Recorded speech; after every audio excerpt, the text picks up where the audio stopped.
I had built my company from scratch. Every late night, every sleepless weekend, every sacrifice, it was all for this moment.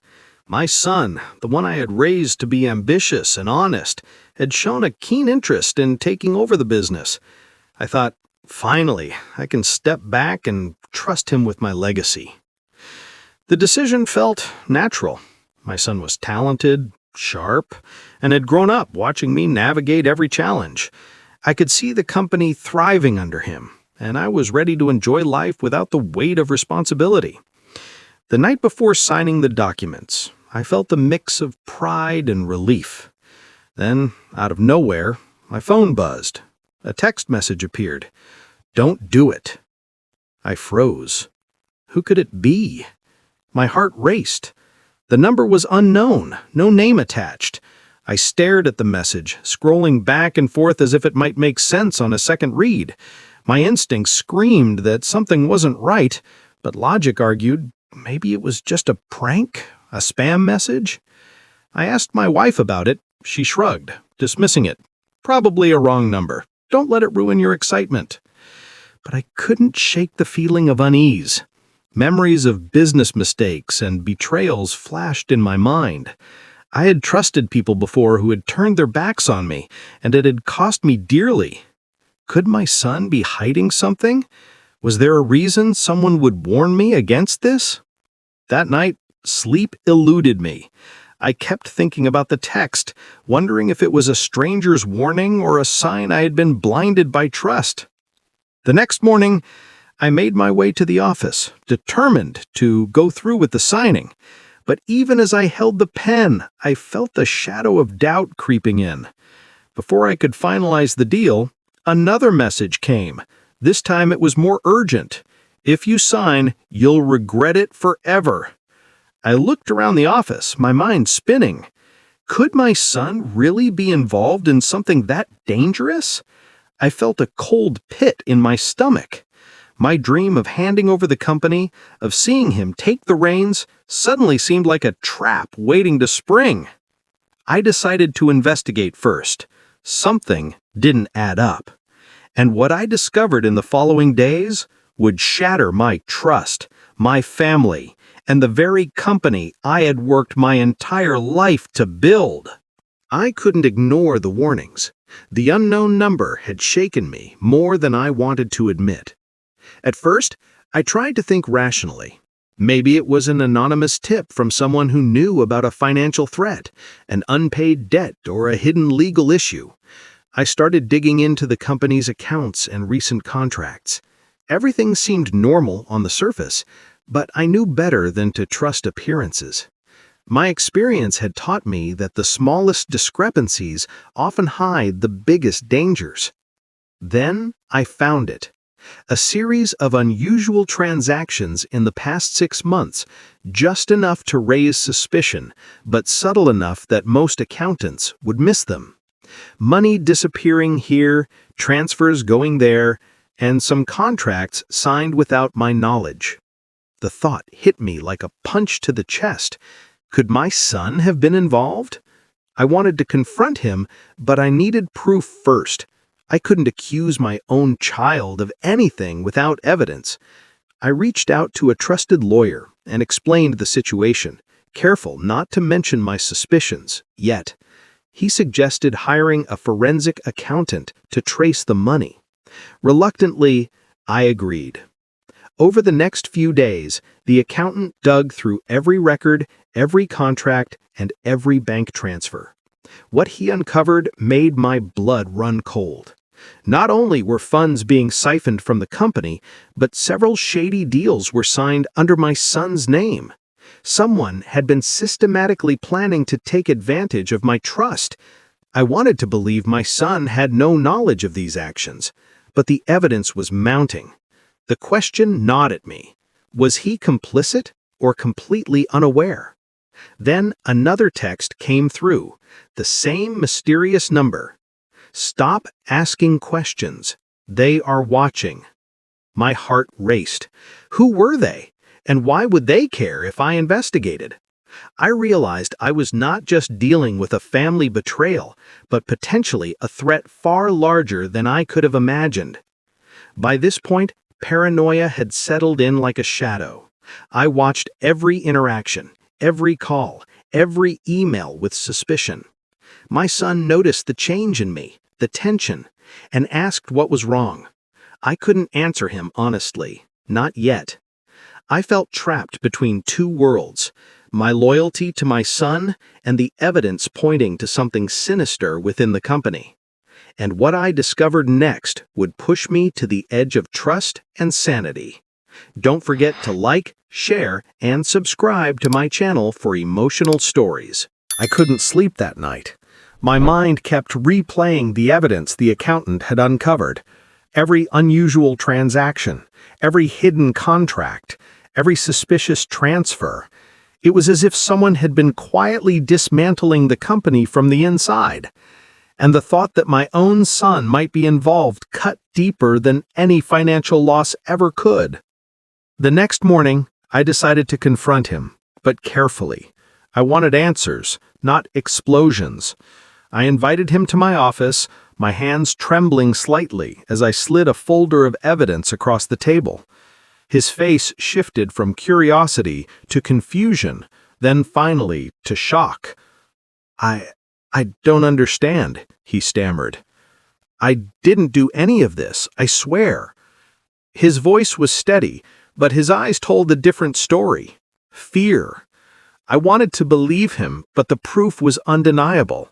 I told him about the suspicious transfers, the contracts he supposedly signed, and the shady deals. Each revelation seemed to make him shrink smaller in his chair, yet I could see him fighting for composure. Someone is framing me, he said finally, his voice barely a whisper. I don't know who, but I swear I didn't touch any of it. I wanted to believe him. I needed to believe him. My instincts told me there was more to this than met the eye. And then I remembered the mysterious text messages, the warnings. The unknown number hadn't been random. Whoever was behind this was still watching, still controlling the strings from the shadows. We decided to investigate together. I trusted no one else in the company, not even long-time employees who had been with me for years. Every email, every phone call, every meeting was under scrutiny. Slowly, patterns began to emerge. Certain names kept popping up, obscure contacts who had appeared suddenly in financial statements. And then came the moment that would change everything. A confidential email, accidentally sent to the wrong person, revealed that a former business partner I had trusted implicitly was orchestrating the entire scheme. They had been siphoning funds, creating fake contracts, and now had my son as the fall guy. Relief and rage washed over me at the same time.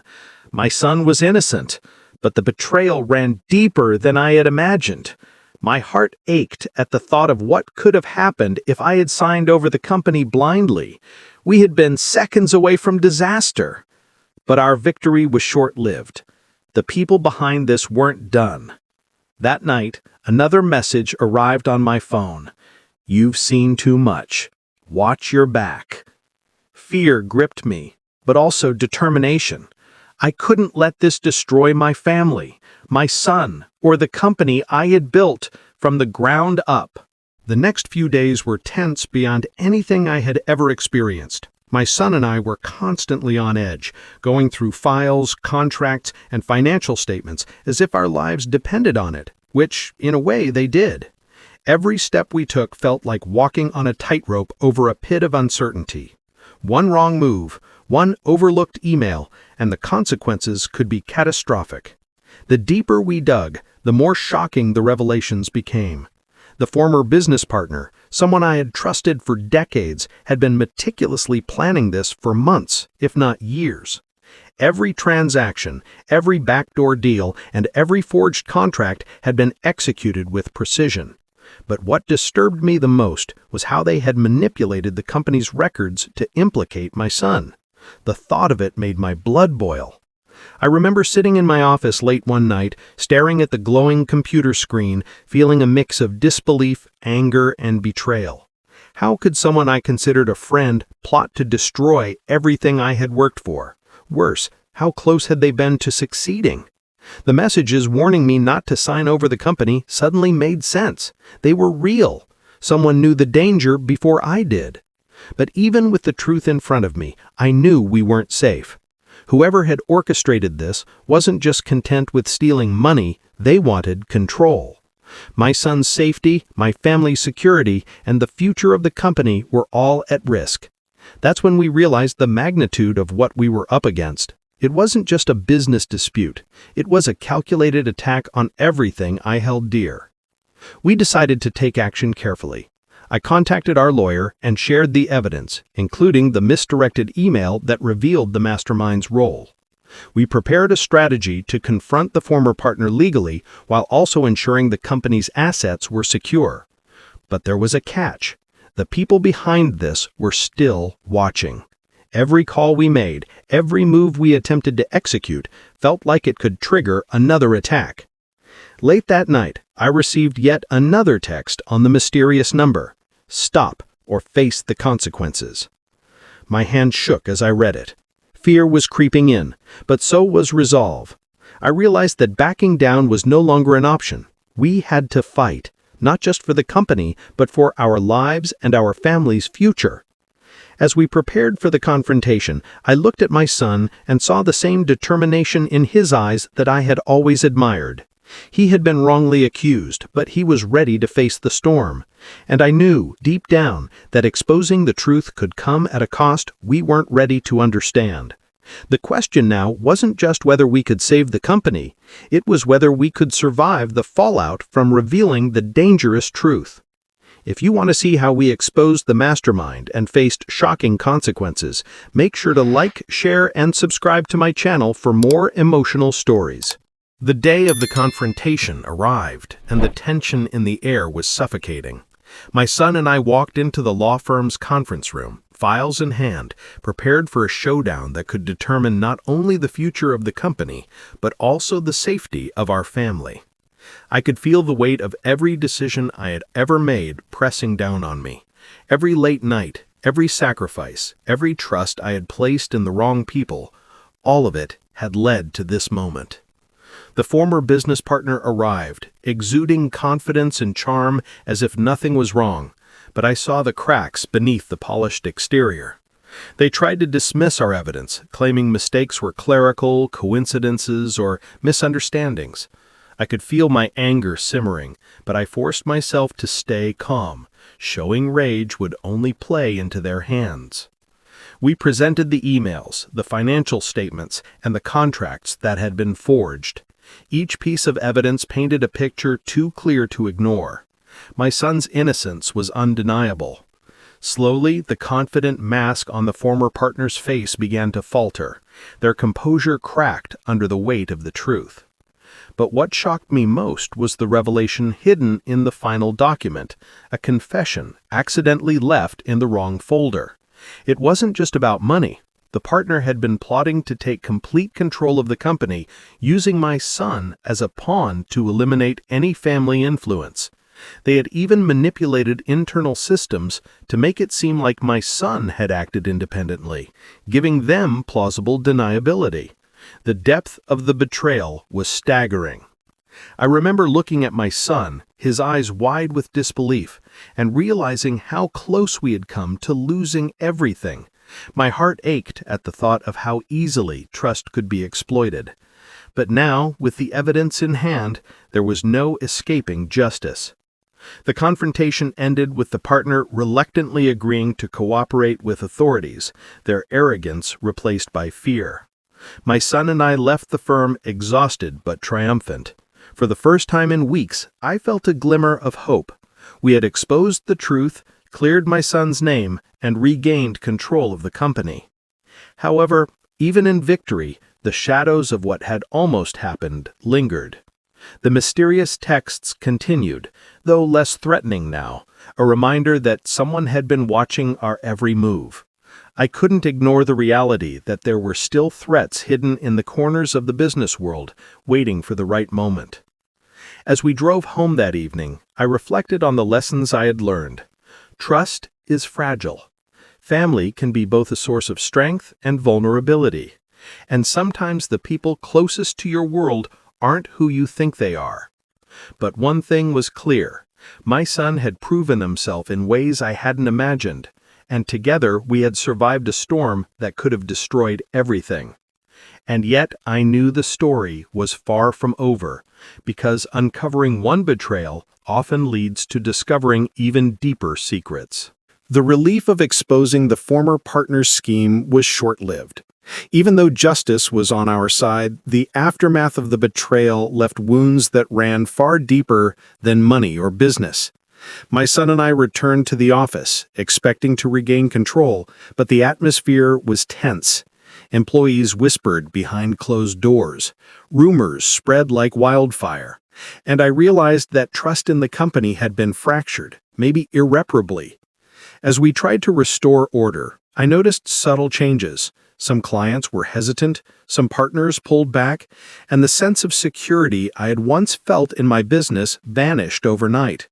The betrayal had cast a shadow over everything I had built.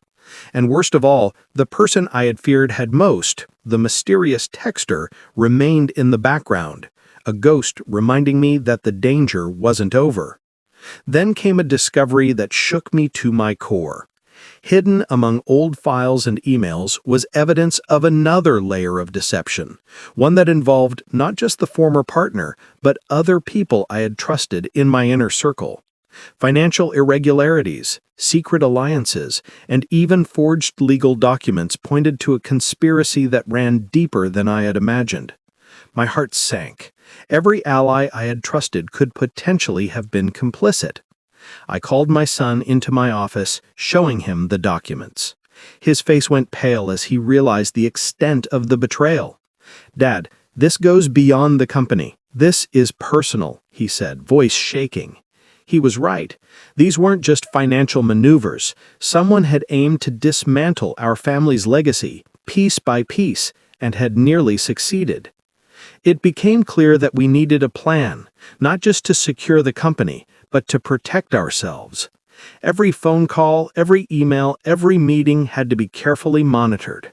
I reached out to law enforcement and legal experts to ensure that we weren't walking into another trap. But even with precautions, the tension was unbearable. We were being watched, maneuvered, and tested at every step. Late one night, as I sat in the office going through the files, a text came through. "You're getting closer, but beware, the truth can destroy more than just your company." My hands shook as I read it. The warning wasn't just about business, it was personal. Whoever was behind this had intimate knowledge of our lives, our decisions, even our weaknesses. It was a stark reminder that exposing one betrayal often uncovers another. I realized that surviving this storm meant not just fighting for the company, but preparing for the unexpected at every turn. My son and I were more united than ever, but the road ahead was treacherous. Every decision now carried consequences, and I knew that the final revelation, the one that would turn our lives upside down, was still waiting to be uncovered. If you want to see the shocking truth that would turn our lives upside down, make sure to like, share, and subscribe to my channel. The tension had reached a breaking point. Every morning, I walked into the office with a sense of dread, expecting the next crisis to hit at any moment. Even with the former partner exposed and the first wave of betrayal handled, I felt like we were only scratching the surface. Something deeper, more dangerous, was still lurking in the shadows, and I feared it would hit closer to home than I could imagine. One evening, as I went through old contracts and emails, I noticed a pattern I had missed before. Certain key decisions, small but significant, were traced back to someone who had always seemed loyal, almost like family. My pulse quickened as the realization sank in. The betrayal went beyond money and power. It had been personal. Someone close to us had orchestrated events to manipulate my son, the company, and even me, for reasons I couldn't yet understand. I called my son into the office, laying out the evidence. His eyes widened in disbelief, and I could see the same mix of shock and anger mirrored in my own face. "Dad, this isn't just business. They've been planning this for years," he said quietly, almost in awe of the scale of deception. Then came the discovery that would shake us to our core. A series of emails, hidden behind layers of encryption, revealed that my own trusted assistant, the person I had relied on daily for over a decade, had been colluding with the former partner.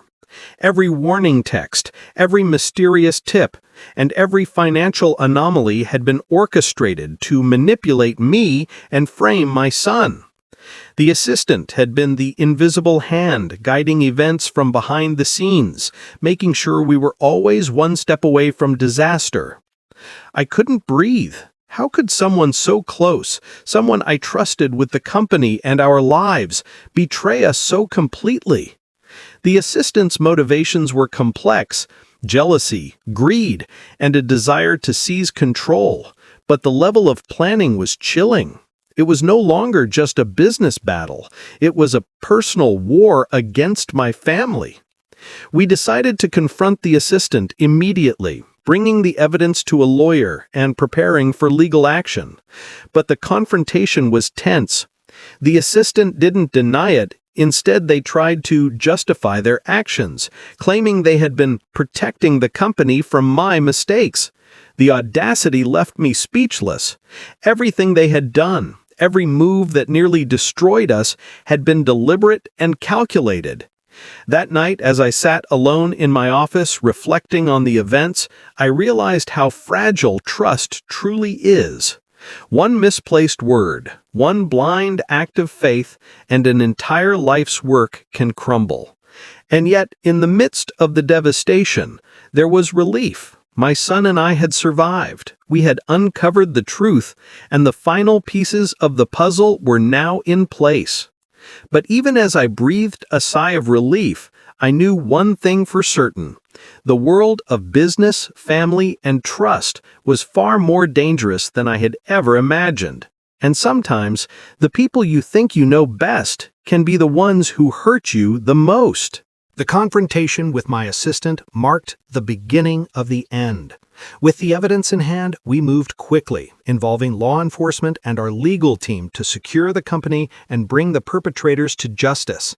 Every step was carefully calculated. This was no longer just about finances or business strategy. It was about protecting the family, our legacy, and our peace of mind. The investigation revealed even more layers of deception than I had imagined. The assistant had coordinated with outside partners to manipulate contracts, siphon funds, and frame my son. Their network extended beyond what we initially uncovered, which meant that vigilance had to continue long after the immediate threat was neutralized. But the key fact remained: my son was innocent, and we had finally exposed the people who had sought to destroy us. I remember the moment I realized we had won. Sitting in my office, looking at my son, I felt a profound sense of relief mixed with pride. He had endured the stress of being wrongly accused, faced suspicion from people he trusted, and yet he had remained strong. Our bond had never been stronger. Together, we had survived something that could have torn us apart forever. Restoring the company wasn't easy. Rebuilding trust among employees and clients required time, patience, and transparency. I held meetings explaining the situation, demonstrating that the company's leadership was solid and assuring everyone that no stone would left unturned. Slowly, confidence returned, and the company began to recover. More importantly, my son took an active role in the leadership, proving not only his competence, but also his resilience. Even after the chaos had subsided, the experience left a permanent mark on us. I had learned that trust, while precious, must be paired with vigilance. That family ties, though strong, can be tested in ways you never imagine, and that sometimes the greatest lessons come from surviving the moments that threaten to destroy everything you hold dear. Looking back, I realized the mysterious texts, the warnings, and the hidden clues had been signs all along, warnings I initially ignored, but ultimately helped us uncover the truth. It was a harsh reminder that danger often comes disguised in subtle ways, but determination, courage, and careful action can overcome even the most insidious threats. As I sit here now, reflecting on everything we endured, I feel a sense of closure. The company is secure, my son is trusted and capable, and the people who betrayed us are facing the consequences they deserve. What started as a shocking warning that I should never have ignored ended as a story of resilience, trust, and victory against all odds. Thank you for following this journey with us. If you enjoyed this story, make sure to like, share, and subscribe to my channel for more shocking, emotional, and inspiring real-life stories.